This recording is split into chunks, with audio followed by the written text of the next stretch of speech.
তাছাড়াও hit. Hello everyone, আবার একটা নতুন ব্লগে সবাইকে ওয়েলকাম। হেলদি একটা রিং দিয়ে স্টার্ট করলাম, আর তারপরে দেখো বাইরে কি মুষলধারে বৃষ্টি পড়ছে। আর আমি স্নান করেই একবারে নিয়েছি। দেখো এদিকে রান্নাও বসিয়ে দিয়েছি, বর খেয়ে বেরাবে। আজকে না ব্রেকফাস্টটা স্কিপ হয়ে গেছে, ওই ব্রেকফাস্ট আর লাঞ্চ একসাথে ব্রাঞ্চ হয়ে গেছিল। এই দেখো ভাত হয়ে গেছে, এইদিকে সর্ষে ভিন্ডি বেগুন দিয়ে ঝাল করেছি। আর কাতলা মাছটা আজকে রসুন টমেটো কাঁচা লঙ্কা আর তোমার শুকনো লঙ্কা বেটে করলাম। এই ফ্লেভারটা না আমার দারুণ লাগে, যে কোনো মাছ দিয়েই ভালো লাগে।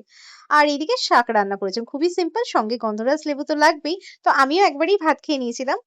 কেন কি, ওই যে বললাম ব্রেকফাস্টটা স্কিপ হয়ে গেছে। তো বর তো খেয়ে বেরিয়ে গেল।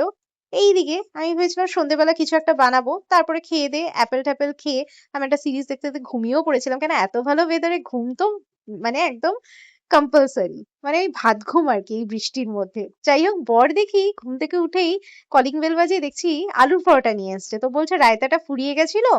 আমি বললাম তাছাড়াও হিট, মানে আলুর পরোটার সাথে গরম গরম চা আদা দেওয়া, আর যদি একটু সস আর মিউনিস হয়ে যায় তাহলে আর কি লাগে। আমার তো দারুণ লাগে। আর এই জায়গাটার থেকে অনেকদিনই আমার খাওয়ার ইচ্ছা ছিল।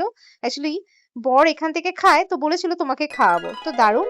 সো আজকে সন্ধেবেলাটাও তো জমে গেছে, এইদিকে বাইরে তো বৃষ্টি হয়েই যাচ্ছে। সো ভিডিওটা ভালো লাগলে কিন্তু অবশ্যই লাইক শেয়ার সাবস্ক্রাইব করে পাশে থেকো।